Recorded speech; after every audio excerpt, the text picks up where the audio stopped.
प्रेमकथा. प्रेमाचे दोन प्रकार असतात. त्यातील पहिला प्रकार स्वार्थी प्रेम. दुसरा प्रकार आहे हृदयातील प्रेम. स्वार्थी प्रेमात माणूस निरर्थक वाहत जातो. त्याला समोरच्या व्यक्तीवर ठाम विश्वास असतो, परंतु ते आपले आयुष्य उद्ध्वस्त करते. शारीरिक, मानसिक बदल होतात. माणूस फक्त स्वतः शब्दावर जगत असतो. त्यात विश्वास, प्रेम, हृदय नसते. नैराश्य वाट्याला येते.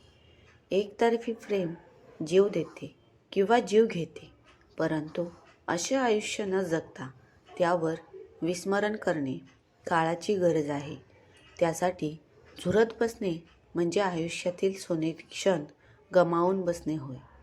आर्थिक, सामाजिक नैतिकता संपणे होय.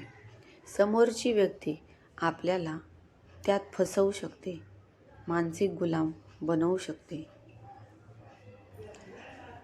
ज्यात तुम्हाला व तुमच्या विचारांना किंमत नसते. यात तो आपले मानसिक संतुलन हरवतो, आयुष्य देशोधडीला लावतो. ह्यासाठी आपण गोष्टीपासून लांब राहणे योग्य आहे. जीवन समृद्ध बनवा, उत्कृष्ट बनवा.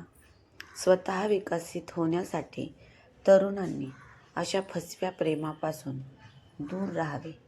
मग प्रेम कुणावर करावे तर प्रेम व्यक्तीच्या विचारावर, उच्च शिक्षणावर, गुणांवर, कष्टांवर, विश्वासावर, बुद्धीवर करावे. त्यातून योग्य मार्ग निघू शकतो. हळूहळू प्रेम वाढवू लागते.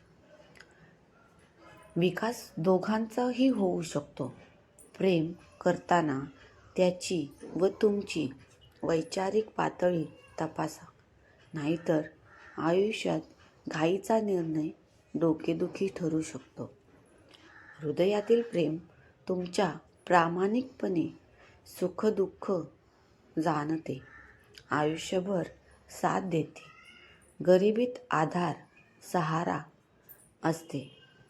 प्रेम ही कृत्रिम अवस्था नसून ती नैसर्गिक आहे. म्हणून कृत्रिम प्रेमात न पडता खऱ्या नैसर्गिक प्रेमात पडणे योग्य आहे. कृत्रिम प्रेमात कधीच पश्चाताप करू नये.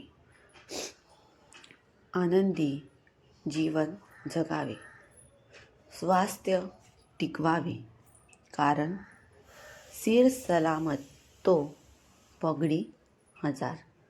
मित्रांनो, तुम्हाला ही कथा आवडली असेल तर चॅनलला लाईक आणि सबस्क्राईब नक्की करा. धन्यवाद.